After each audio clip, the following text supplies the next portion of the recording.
Thank you for click this video. আপনারা যদি শ্রীমঙ্গল ঘোরার জন্য প্ল্যান করে থাকেন তাহলে এই ভিডিওটি আপনাদের জন্য।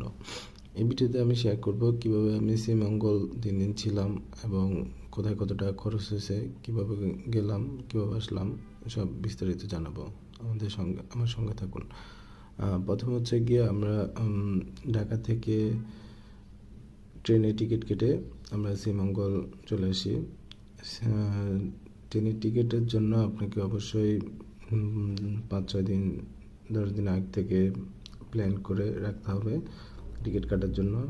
সেক্ষেত্রে আপনি টিকিটগুলো বিভিন্ন প্রাইসে পেয়ে থাকবেন, যেমন 524 টাকায় সিকদা এসি চেয়ার, 275 টাকা, তারপরে কেবিন 420 টাকা, এসি কেবিন হচ্ছে গিয়ে আপনার 627 টাকা।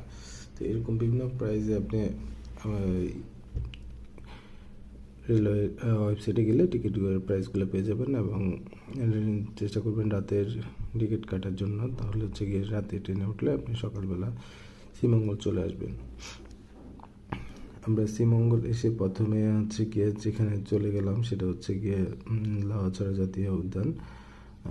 এইখানে এই জায়গাটা খুবই এটা হচ্ছে মানুষের মুখে মুখে জায়গাটা খুবই পরিচিত হয়ে গেছে, কিন্তু এইখানে স্পেশালি দেখার মতো কি আছে এটা আসলেই বুঝতে পারবেন। এখানে জাস্ট একটা হচ্ছে চারপাশে অনেক সবুজ গাছপালা এবং এখানে ঢুকতে টিকিট লাগে হচ্ছে গিয়ে 150 টাকার মতো।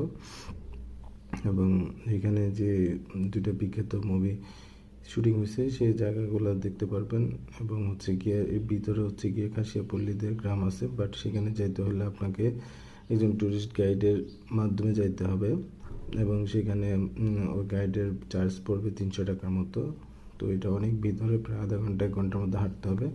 তো আমরা জাস্ট রেল লাইনটা পর্যন্ত এসে ওইখান থেকে ব্যাক করছি। আর এইখানে পরিবেশটা মোটামুটি সুন্দর, বাট এরকম দেখার মতো স্পেশাল তেমন কিছুই নেই। বাট এখানে মানুষ এসে রেল লাইনটার উপরে ছবি তোলে এবং হচ্ছে গিয়ে বান্নগুলোর সাথে দুষ্টামি করে। আর হচ্ছে গিয়ে বাচ্চারা এখানে খেলাধুলা করতেছে। এখানে হচ্ছে গিয়ে এখানে পুরো জায়গাটায় হেঁটে হেঁটে ঘুরতে হবে। অনেক লম্বা জায়গা এবং অনেক অনেক দূর পর্যন্ত যাওয়া যায়। তারপর আমরা ওইখান থেকে দেখা শেষ করে হচ্ছে গিয়ে আমাদের একটা জিপ, আমরা হচ্ছে গিয়ে